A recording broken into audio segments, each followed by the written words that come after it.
अस्सलाम वालेकुम स्टूडेंट्स, मैं हूं मुस्तजाब हैदर, आपका फ़िज़िक्स टीचर।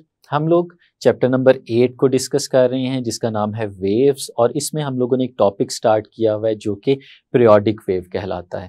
पीरियोडिक वेव में हम लोगों ने ट्रांसवर्स पीरियोडिक वेव को सीखा था अपने प्रीवियस लेक्चर में। आज हम लोग देखेंगे कि ट्रांसवर्स पीरियोडिक वेव के अंदर फेज़ रिलेशनशिप क्या होता है। तो चलें स्टूडेंट्स, लाइट बोर्ड की तरफ चलते हैं और अपने लेक्चर का आगाज़ करते हैं। तो स्टूडेंट्स, हम लोग पढ़ने जा रहे हैं phase relationship between 2 points on a wave, कि अगर कोई वेव हमारे पास मौजूद हो और उस वेव के ऊपर हम कुछ पॉइंट्स ले लें तो उन पॉइंट्स के दरमियान फेज रिलेशनशिप क्या हो सकता है, कैसे कैलकुलेट किया जा सकता है, और इससे रिलेटेड कौन कौन से MCQs हैं और कौन कौन से कॉन्सेप्ट हैं जिनका हमें पता होना चाहिए। तो सबसे पहले हम थोड़ा सा पीछे चलते हैं और पिछले चैप्टर नंबर 7 के अंदर हमने एक कॉन्सेप्ट लिया था, उसको रिवाइज करते हैं क्योंकि वो हमारे इस आर्टिकल में मेंशन किया गया। अगर हमारे पास स्टूडेंट्स एक vertically suspended mass spring system हो, जैसे कि यहाँ पे आपको नजर आ रहा है, इस मैस स्प्रिंग सिस्टम में अगर हमारे पास ये जो मैस नजर आ रहा है हम इसको एक सर्टेन हाइट तक लिफ्ट करें। लेट्स सपोज हम इसको, ये इस वक्त यहाँ पे मेन पोजीशन के ऊपर मौजूद था, हम इसको लिफ्ट करते हैं और लिफ्ट करके लेट्स सपोज इस पॉइंट तक ले जाते हैं। अब इस लिफ्ट की वजह से हम लोग क्या करते हैं, इस स्प्रिंग के अंदर इलास्टिक पोटेंशियल एनर्जी वो ले आते हैं, और मैस को ऊपर की तरफ लेके जाने की वजह से, क्योंकि मैस की ग्रेविटेशनल पोटेंशियल एनर्जी भी इंक्रीज हो जाती है, तो जैसे ही हम इसे रिलीज करेंगे तो ये मैस डाउनवर्ड्स डायरेक्शन में आता है, अपनी मेन पोजीशन पे पहुंचता है, लेकिन अपने इनर्शिया की वजह से फर्दर नीचे की तरफ जाता है, और नीचे जाने के बाद वो एक सर्टन डिस्प्लेसमेंट कवर करता है, और उसके बाद वो वापस ऊपर की तरफ आना शुरू कर देता है, क्योंकि स्प्रिंग उसे वापस अपवर्ड डायरेक्शन में खींच लेता है उसमें मौजूद इलास्टिक पोटेंशियल एनर्जी की वजह से। और फिर अल्टीमेटली क्या होता है कि ये vertically suspended mass spring system जो है ये ऑसिलेट करना शुरू कर देता है, और हमने देखा था कि ये जो ऑसिलेशन है ये सिंपल हार्मोनिक मोशन होती है, जिसे SHM के साथ हम लोग रिप्रेजेंट करते हैं। तो ये vertically suspended mass spring system जो है ये सिंपल हार्मोनिक मोशन एग्जीक्यूट कर रहा होता है। अब इस एग्जीक्यूशन के साथ एसोसिएटेड एक वेव फॉर्म भी थी। हमने सीखा था कि जो भी object simple harmonic motion execute करेगा, अगर उसकी वेव फॉर्म हम लोग बनाएंगे तो वो वेव फॉर्म साइन कर्व की शक्ल में हमें मिलेगी, जैसे कि हमें यहाँ पे नजर आ रहा है। अब हम लोगों ने अपने प्रीवियस आर्टिकल में ये चीज सीखी कि अगर हम इसको ही पीरियोडिक वेव की टर्म में देखें, यानी एक ऐसी वेव जो कंटिन्यूअसली चल रही है और अपने आप को रिपीट कर रही है, पीरियोडिक वेव बन रही है, तो उस केस में अगर हम इसको देखें तो हमने सीखा कि लेट्स सपोज ये जो एक मैस है जो वर्टिकली सस्पेंडेड है, अगर हम इसके साथ एक स्ट्रिंग को अटैच कर दें और फिर इसे ऑसिलेट कराएं, जब ये ऑसिलेट करेगा तो इसके साथ अटैच्ड जो स्ट्रिंग है वो उसके अंदर एक वेव बनेगी, और वो वेव इसी शक्ल में होगी जो यहाँ पे हमें नजर आ रही है। तो पता क्या चला कि अगर हम उस पीरियोडिक वेव को स्टडी करना चाहते हैं तो हम सिंपल हार्मोनिक मोशन एग्जीक्यूट करते हुए ऑब्जेक्ट के साथ एसोसिएटेड जो वेव थी, यानी जो साइन कर्व थी, अगर हम उसको स्टडी करें तो बिल्कुल एक ही चीज होगी। तो यहाँ पे वही कर्व बनाई गई है। आप इसको ऐसे समझ सकते हैं कि जब ये ऑसिलेट कर रहा था और इसके साथ एक बंधी हुई जो स्ट्रिंग थी, वो स्ट्रिंग भी जाहिर सी बात है कुछ इस तरह से लहरा रही होगी, उसमें भी वेव्स जनरेट हो रही होंगी। तो हम क्या करते हैं कि एक सर्टेन टाइम पे इसका एक स्नैपशॉट ले लेते हैं, इसकी एक तस्वीर बना लेते हैं, और वो तस्वीर यहाँ पे आपको इस फॉर्म में वेव की शक्ल में इधर रिप्रेजेंट की हुई नजर आ रही है। अब हम इस वेव को स्टडी करने जा रहे हैं और इस वेव के अंदर मौजूद स्पेसिफिक पॉइंट्स को देखने जा रहे हैं। लेट्स सपोज स्टूडेंट्स, इस वेव में कुछ पॉइंट्स को हम लोग मेंशन कर लेते हैं। लेट्स सपोज इस पॉइंट को देखते हैं और इस पॉइंट को देखते हैं। हम इन दोनों पॉइंट्स को नाम दे देते हैं। इस पॉइंट को हम C कह लेते हैं, और ये वाला जो पॉइंट हमें नजर आ रहा है इसे हम लोग C प्राइम का नाम दे देते हैं। इसी तरह यहाँ पे हम लोग एक पॉइंट ले लेते हैं, इसे हम लोग D का नाम दे देते हैं, और यहाँ पे भी हम लोग एक पॉइंट ले लेते हैं और इसको हम लोग D प्राइम का नाम दे देते हैं। अब ये C और C प्राइम ये क्या है, सबसे पहले हमें इन्हें देखना है। एक तो हमें ये नजर आ रहा है कि ये जो कर्व होती है इसके मेन पोजीशन से ऊपर वाला हिस्सा जो हमारे पास होता है वो क्रस्ट कहलाता है। ये C और C प्राइम दोनों क्रस्ट के ऊपर मौजूद हैं, और D और डी प्राइम ये दोनों ट्रफ के ऊपर मौजूद हैं। अगर हम इन दोनों के दरमियान डिस्टेंस की बात करें कि इस सी और इस सी प्राइम के दरमियान क्या डिस्टेंस है, तो ये हम लोग पिछले चैप्टर में सीख चुके हैं कि अगर एक क्रस्ट और उसके बाद फौरन आने वाले अगले क्रस्ट की बात करें तो दो कंसेक्यूटिव क्रस्ट के दरमियान जो डिस्टेंस होता है वो वेवलेंथ के बराबर होता है। यानी इस केस में स्टूडेंट्स हम लोग ये कह सकते हैं कि सी और सी प्राइम ये जो हमें यहाँ पे नजर आ रहे हैं, इन दोनों के दरमियान अगर हम डिस्टेंस की बात करें तो वो डिस्टेंस लैम्डा के बराबर होता है। इसी तरह से जो डी और डी प्राइम हमें नजर आ रहा है, इन दोनों के दरमियान जो डिस्टेंस है वो भी लैम्डा के बराबर होगा। और अगर इस वेव की आगे भी हम लोग चलते जाएं और इसके अगले हाफ को भी देखें तो वहां पे भी एक और पॉइंट इसी तरह से मौजूद होगा जो कि इसके क्रस्ट के ऊपर आ रहा होगा। तो सी प्राइम और उस पॉइंट के दरमियान अगर हम लोग डिस्टेंस देखेंगे तो वो भी क्या होगा, वो भी लैम्डा के बराबर होगा। अब ये सारे पॉइंट्स सी, सी प्राइम और आगे और उससे आगे चलने वाले पॉइंट्स जो इस वेव के ऊपर हमें नजर आ रहे हैं, अगर देखें तो ये सारे पॉइंट्स क्रस्ट पे मौजूद हैं। और अगर हम इनकी स्टेट ऑफ वाइब्रेशन की बात करें, यानी इन सारे पॉइंट्स को देखें कि मीन पोजीशन से इनका फासला कितना है, तो हम लोग कह सकते हैं कि ये सारे पॉइंट्स जो हमें यहाँ पे नजर आ रहे हैं, जैसे ये सी है, ये मीन पोजीशन से इस वक्त मैक्सिमम डिस्प्लेसमेंट पे मौजूद है। इसी तरह से ये जो सी प्राइम है ये भी मीन पोजीशन से इस वक्त मैक्सिमम डिस्प्लेसमेंट के ऊपर मौजूद है। हम इसे नाम देते थे एम्पलीट्यूड, और ये दोनों पॉइंट्स इस वक्त एम्पलीट्यूड पे मौजूद हैं। अब अगर ये वेव मूव करे, पीरियोडिक वेव है, तो ये पॉइंट सी ऊपर और नीचे मूव करेगा। अब इमेजिन हम क्या कर सकते हैं कि जब ये वेव मूव कर रही है तो ये सी और सी प्राइम एक साथ नीचे की तरफ आएंगे और एक साथ क्रस्ट से मूव करते करते ट्रफ तक आ जाएंगे, और फिर इसी तरह से ये ऊपर भी जाएंगे और इसी तरह से ये नीचे भी जाएंगे। यानी ये सी और सी प्राइम ना सिर्फ इस वक्त बल्कि कोई भी टाइम अगर हम लोग ले लें, उन टाइम पे इन दोनों पॉइंट्स की जो स्टेट ऑफ वाइब्रेशन है या इनका जो डिस्प्लेसमेंट है मीन पोजीशन से, वो हमेशा सेम रहने वाला है। तो इस तरह के पॉइंट्स जिनका मीन पोजीशन से डिस्प्लेसमेंट हमेशा सेम रहता है, हम उन पॉइंट्स को कहते हैं कि these points are in phase. ये पॉइंट्स ऐसे हैं जो इन फेज होते हैं। तो सी, सी प्राइम और इसके बाद आने वाले कोई भी पॉइंट जो इस वक्त इस स्टेट में हमारे क्रस्ट के ऊपर मौजूद होगा, हम उन सारे पॉइंट्स को कहेंगे कि वो सारे पॉइंट्स इन फेज पॉइंट्स हैं। तो स्टूडेंट्स, पहली चीज कि फेज रिलेशनशिप हम जब देख रहे हैं तो हमें सबसे पहले इन फेज पॉइंट्स का पता होना चाहिए। तो हम यहाँ पे लिख लेते हैं कि इन फेज पॉइंट्स हम किन्हें कहते हैं।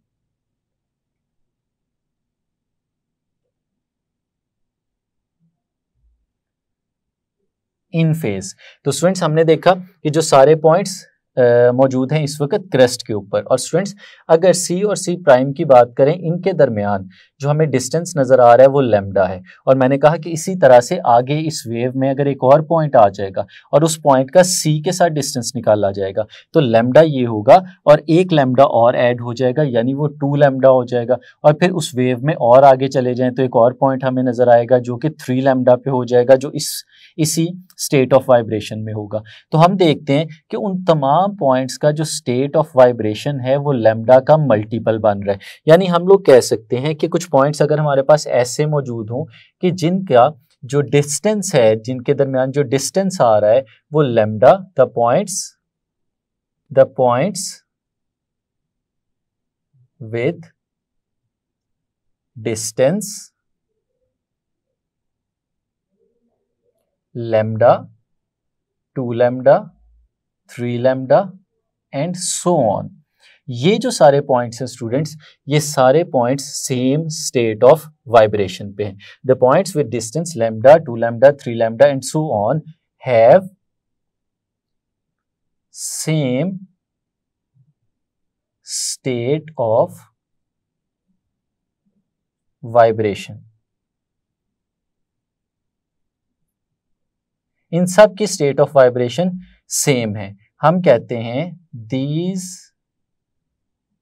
पॉइंट्स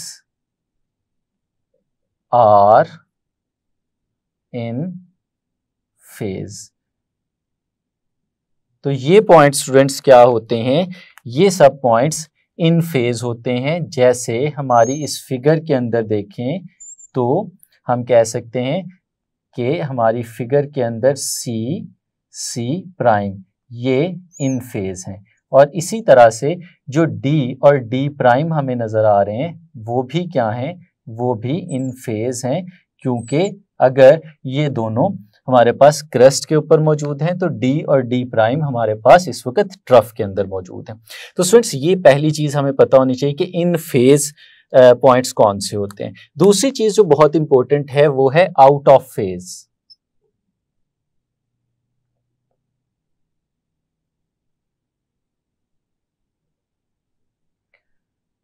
अब students out of phase points कौन से होते हैं, अगर हम इसी को दोबारा से एक दफा देखें और हम रिलेट करें कि पॉइंट सी और पॉइंट डी इन दोनों के दरमियान क्या रिलेशन है, हम देखते हैं कि इस वक्त पॉइंट सी जो हमें नजर आ रहा है वो क्रस्ट पे नजर आ रहा है, और जो पॉइंट डी हमें नजर आ रहा है वो इस वक्त हमें ट्रफ के ऊपर नजर आ रहा है।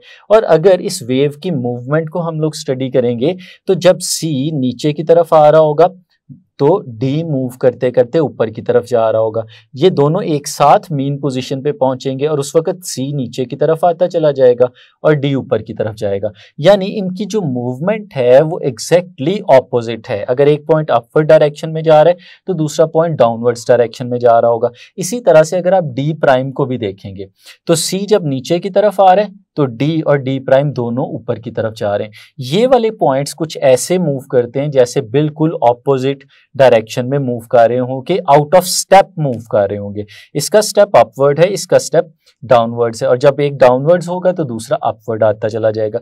और स्टूडेंट्स अगर हम इन दोनों के दरमियान डिस्टेंस की बात करें तो हमें पता है कि अगर किसी भी वेव के अंदर साइन कर्व के अंदर एक क्रस्ट और उसके बाद आने वाले ट्रफ के दरमियान डिस्टेंस की बात करें तो ये हाफ ऑफ वेवलेंथ के बराबर होता है। यानी अगर मैं कहूं कि इस पॉइंट से लेके इस पॉइंट के दरमियान कितना फासला है तो ये लैम्डा का हाफ होगा, क्योंकि टोटल एक वेवलेंथ से आधी वेव इसके अंदर मौजूद है। तो स्टूडेंट्स ये दो पॉइंट्स जो हैं ये लैम्डा बाय 2 के डिस्टेंस पे मौजूद हैं। अगर इसी तरह से सी का डिस्टेंस हम लोग डी प्राइम के साथ निकालें, हमें पता है डी और डी प्राइम, अगर इन दोनों के दरमियान डिस्टेंस की बात करें ये जो हमें नजर आ रहा है तो डी और डी प्राइम के दरमियान जो डिस्टेंस है स्टूडेंट्स हमें पता है ये तो होता है लैम्डा के बराबर। लेकिन हम अगर सी के साथ इसका कंपैरिजन करते हैं तो सी के साथ कंपैरिजन में इस पॉइंट से लेके इस पॉइंट तक अगर हम लोग डिस्टेंस निकालते हैं तो लैम्डा बाय 2 और लैम्डा ये दोनों ऐड हो जाते हैं। तो लैम्डा बाय 2 प्लस लैम्डा अगर हम इन्हें ऐड करते हैं स्टूडेंट्स तो हमारे पास कुछ इस तरह से आता है, एलसीएम लेंगे तो ये बन जाएगा स्टूडेंट्स 3 लैम्डा बाय 2। तो स्टूडेंट्स ये हमारे पास डिस्टेंस नजर आ रहा है सी और डी प्राइम के दरमियान। अब ये डिस्टेंस क्यों निकाला हम लोगों ने, हमने ये देखा कि अगर C का कंपैरिजन करें D के साथ या C का कंपैरिजन करें D प्राइम के साथ तो ये दोनों पॉइंट्स ऐसे हैं कि जो C से बिल्कुल ऑपोजिट डायरेक्शन में मूव कर रहे हैं। तो स्टूडेंट्स ऐसे पॉइंट्स को हम लोग कहते हैं कि ये पॉइंट आउट ऑफ फेज हैं। यानी अगर लैम्डा बाय 2 के फासले पे या 3 लैम्डा बाय 2 के फासले पे या 5 लैम्डा बाय 2 के फासले पे जो अगला पॉइंट हमें नजर आएगा या उससे अगला पॉइंट 7 लैम्डा बाय 2 के फासले पे देखें तो ये पॉइंट्स एग्जैक्टली एक दूसरे के साथ कंपैरिजन में अगर हम लोग देखेंगे तो ये ऑपोजिट पॉइंट्स पे मौजूद होंगे। अगर एक अपर है पार्ट पे है तो एक लोअर पार्ट पे मौजूद होगा और फिर इनकी मूवमेंट भी एक दूसरे के बिल्कुल ऑपोजिट होगी। और अगर हम लोग इसको इन टर्म्स ऑफ एंगल देखें, इन टर्म्स ऑफ फेज देखें तो हम ये देखते हैं कि जब हमारे पास यहाँ से यहाँ तक एंगल की बात की जाए, चैप्टर नंबर 7 के अंदर हम लोगों ने चीज सीखी थी कि इनके दरमियान 180 डिग्रीज या पाई रेडियन का डिफरेंस नजर आ रहा होता है। तो अगर इस तरह की चीज हमें यहाँ पे नजर आ रही होगी तो हम कहते हैं कि वो पॉइंट्स क्या हैं, आउट ऑफ फेज। तो हम इसको फिर इस तरह से डिफाइन कर सकते हैं, the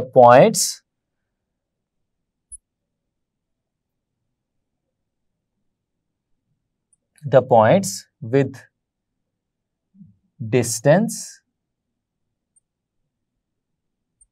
lambda by 2, 3 lambda by 2, 5 lambda by 2 and so on. ये जो पॉइंट्स हैं, these points are called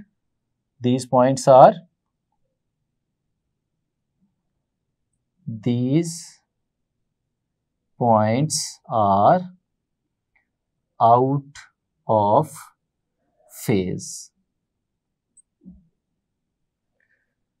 These points are out of phase. ये वो वाले पॉइंट्स हैं जो आउट ऑफ फेज होते हैं, यानी हमें पता चल गया कि इन फेज और आउट ऑफ फेज में बेसिक फर्क क्या है। इन फेज वो वाले पॉइंट्स हैं जिनका स्टेट ऑफ वाइब्रेशन सेम है और जिनका स्टेट ऑफ वाइब्रेशन एक दूसरे से ऑपोजिट होगा, तो वो वाले पॉइंट्स हमारे पास क्या कहलाएंगे, वो वाले points out of phase points कहलाएंगे। जैसे यहाँ पे अगर हम कहें तो C का अगर हम लोग कंपैरिजन करते हैं C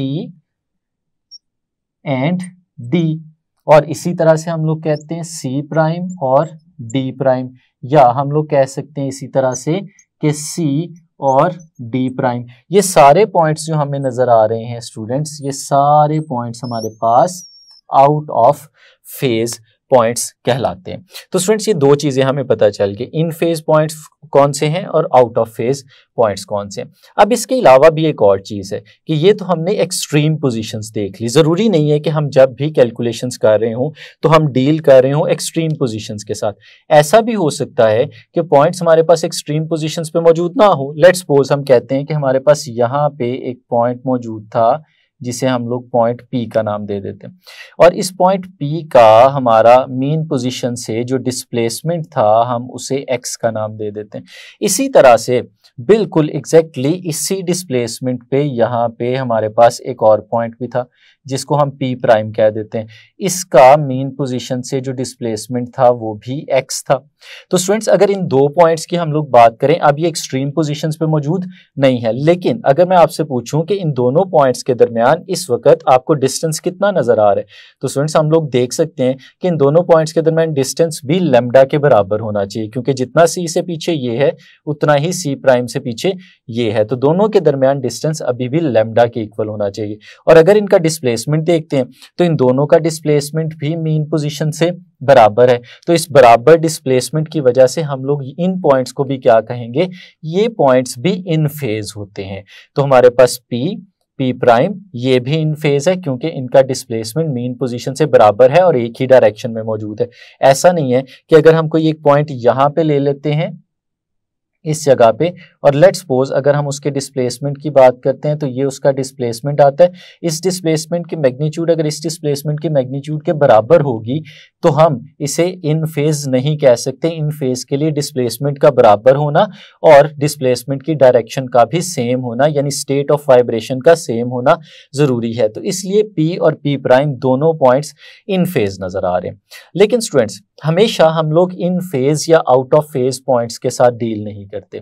हमें बाजुकात ये भी देखना होता है कि किसी एक पॉइंट का जो फेज है वो कितना है, सिंगल फेज अपेरेंटली अलैदा से देखने के लिए। तो हम उसे क्या करते हैं, उसके लिए फिर हमें वापस जाना पड़ता है चैप्टर नंबर 7 में, और हमने देखा था कि हमने अगर फेज देखना हो किसी भी पॉइंट का फेज, अगर हमें ये कैलकुलेट करना हो तो हमने सीखा था कि फेज को रिप्रेजेंट किया जाता है एंगल थीटा या फाई के साथ। लेट्स सपोज यहाँ पे मैं इस फेज को रिप्रेजेंट कर रहा हूँ फाई के साथ, और हमने पढ़ा था कि वो फाई इक्वल होता है ओमेगा इंटू टी, इसके बराबर होता है। तो अब इसको यूज करते हुए हम किस तरह से इस पॉइंट P का लेट्स सपोज फेज कैलकुलेट कर सकते हैं। तो स्टूडेंट्स हमने एक और चीज भी सीखी थी। हमें पता है जो हमारे पास ओमेगा यहाँ पे लिखा हुआ है, ये ओमेगा इक्वल होता है 2 पाई f। ये उस वक्त हम यूज करते हैं जब हमारी एक कंप्लीट वाइब्रेशन हो गई होती है, तो omega is equal to 2 pi f आ जाता है। एक रिलेशन और भी स्टूडेंट्स हम लोगों ने पढ़ा हुआ है, हम लोगों ने पढ़ा हुआ है कि s is equal to v into t होता है, या आप इसको इस तरह से भी कह सकते हैं कि हमारे पास जो t है स्टूडेंट्स ये इक्वल होता है s डिवाइडेड बाय v, कुछ इस तरह का। अब इसमें जो s हमें नजर आ रहा है, हमें पता है ये डिस्टेंस या डिस्प्लेसमेंट को कुछ केसेस में रिप्रेजेंट कर रहा होता है। तो स्टूडेंट्स अगर हम इस फाई की वैल्यू यहाँ पे फाइंड आउट करना चाहें तो हम कुछ इस तरह से कर सकते हैं कि हमारा जो फाई है that is equal to omega की जगह इसकी वैल्यू अगर सब्सटीट्यूट करें तो 2 पाई एफ और साथ में जो हमारे पास टी लिखा हुआ है स्टूडेंट्स इसकी हम वैल्यू सब्सटीट्यूट कर देते हैं एस डिवाइडेड बाय वी, कुछ इस तरह का रिलेशन आ जाएगा। एक और चीज भी याद करते हैं कि वेव का रिलेशनशिप जो है हमने उसमें एक सीखा था कि हमारे पास जो रिलेशन है between speed, frequency and wavelength, तो हमने पढ़ा था कि v is equal to f times lambda के इक्वल होता है। और स्टूडेंट्स यहाँ से फिर अगर हम लोग वैल्यू फाइंड आउट कर रहे हैं अपने एफ की, फ्रीक्वेंसी की, तो वो किसके बराबर आती है, वो बराबर आ जाती है v डिवाइडेड बाय लैम्डा, कुछ इस तरह का रिलेशन आ जाता है। अब स्टूडेंट्स एक काम हम लोग करते हैं कि हम f की वैल्यू जो हम लोगों ने ये देखी इसको इस इक्वेशन में सब्सटीट्यूट करते हैं और उसके साथ यहाँ पे जो s लिखा हुआ है ये डिस्प्लेसमेंट है। तो इस केस में जो हमने डिस्प्लेसमेंट की बात की है उसे तो हमने x का नाम दिया है, तो फिर हम लोग क्या कह सकते हैं कि हम कह सकते हैं कि हमारा s इस केस में x के बराबर है। तो स्टूडेंट्स इस s की वैल्यू भी हम लोग सब्सटीट्यूट कर देते हैं अपनी इस इक्वेशन के अंदर, तो हमारी ये इक्वेशन थोड़ी सी चेंज हो जाएगी और ये हमें कुछ इस फॉर्म में मिलेगी कि फाई इज इक्वल टू 2 पाई और f की जगह पे हम लोग सब्सटीट्यूट करेंगे v डिवाइडेड बाय लैम्डा और साथ में हमारे पास जो लिखा हुआ है यहाँ पे हम लोग सब्सटीट्यूट करेंगे x डिवाइडेड बाय v। तो स्टूडेंट्स हमारे पास v और v यहाँ पे ये दोनों कैंसल आउट हो जाएंगे, मल्टीप्लाई हो रहा है और साथ में डिवाइड हो रहा है और जो हमारे पास बाकी बचेगा वो फाई कुछ इस तरह से आ जाएगा, phi is equal to 2 pi by lambda और साथ में स्टूडेंट्स हमारे पास लिखा हुआ है x। तो ये हमारे पास रिलेशन आ गया कि अगर आप इंडिविजुअल फेज कैलकुलेट करना चाहते हैं किसी भी पॉइंट का वेव के अंदर, तो वो फेज कैसे कैलकुलेट किया जा सकता है। हम देखते हैं कि वो फेज किस पे डिपेंड कर रहा है, वो फेज 2 पाई और लैम्डा ये तीनों चीजें हमारे पास कांस्टेंट हैं।